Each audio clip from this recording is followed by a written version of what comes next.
ಮಳೆ ಬಂದ್ರೆ ಸಾಕು ಪ್ರವಾಹ, ಮುಳುಗಡೆ ಭೀತಿ.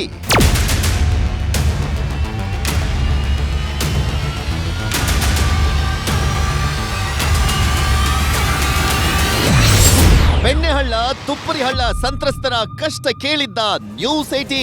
ಸಾಲ ಸೂಲ ಮಾಡಿಕೊಂಡು ಕೃಷಿಯನ್ನ ನಂಬ್ಕೊಂಡು ಇಲ್ಲಿ ಬದುಕ್ತಾ ಇದ್ದಾರೆ. ಆದ್ರೆ ಹಳ್ಳದಿಂದ ಬರುವಂತಹ ನೀರು ಸಂಪೂರ್ಣವಾಗಿ ಕೃಷಿಯನ್ನ ಹಾಳು ಮಾಡ್ತಾ ಇದೆ. 1500 ಮನೆಗಳು, ಅದ್ರಾಗ ಒಂದು 100 ಮನೆಗಳು ಇಂಥ ಪೂರ ಪ್ಲಾಟ್ ತಳಗ್ರಿ ಇಲ್ಲಿ ಅವಷ್ಟು ನೀರಾಗ ನಿಂತುಬಿಟ್ಟಾವ. ನಮ್ಮ ರೈತರೆಲ್ಲ ಮಕ್ಕೊಂಬಿಟ್ರಿ. ಈಗ ಅವ್ರನ್ನ ಎಬ್ಸೋದು ನಿಮ್ಮ ಗೋರ್ಮೆಂಟ್.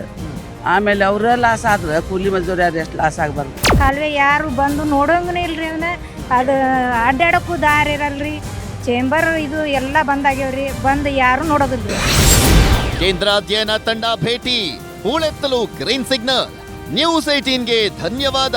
ದಶಕಗಳಿಂದ ಧಾರವಾಡದ ನವಲಗುಂದ ತಾಲೂಕಿನ 56 ಗ್ರಾಮಗಳು ಬೆಣ್ಣೆಹಳ್ಳ ಹಾಗೂ ತುಪ್ಪರಿಹಳ್ಳದ ಪ್ರವಾಹಕ್ಕೆ ನಡುಗಿತ್ತು. ಈ ಬಗ್ಗೆ ಜೂನ್ 20ರಂದು ನಮ್ಮೂರಲ್ಲಿ ನ್ಯೂಸ್ 18ನಲ್ಲಿ ವರದಿ ಬಿತ್ತರವಾಗಿದ್ದು, ವರದಿ ಬಿತ್ತರಿಸಿದ 1 ತಿಂಗಳಲ್ಲಿ ದಶಕಗಳ ಸಮಸ್ಯೆಗೆ ಪರಿಹಾರ ಸಿಕ್ಕಿದೆ.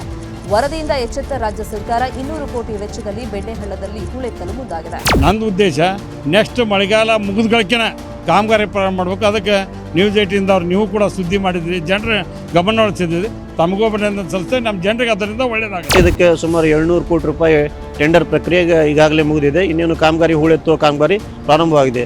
ಈ ನ್ಯೂಸ್ 18 ಏನು ಸುದ್ದಿ ಪ್ರಸಾರ ಆಯಿತು, ಇದರಿಂದಾಗಿ ಈಗ ಕಾಮಗಾರಿ ಪ್ರಗತಿಯಲ್ಲಿದೆ. ಅದಕ್ಕೋಸ್ಕರ ನಾವು ನ್ಯೂಸ್ 18ಗೆ ಧನ್ಯವಾದ ತಿಳಿಸ್ತೇವೆ ಸರ್. ಪ್ರವಾಹ ಸಂಕಷ್ಟಕ್ಕೆ ಮುಕ್ತಿ. News 18 impact.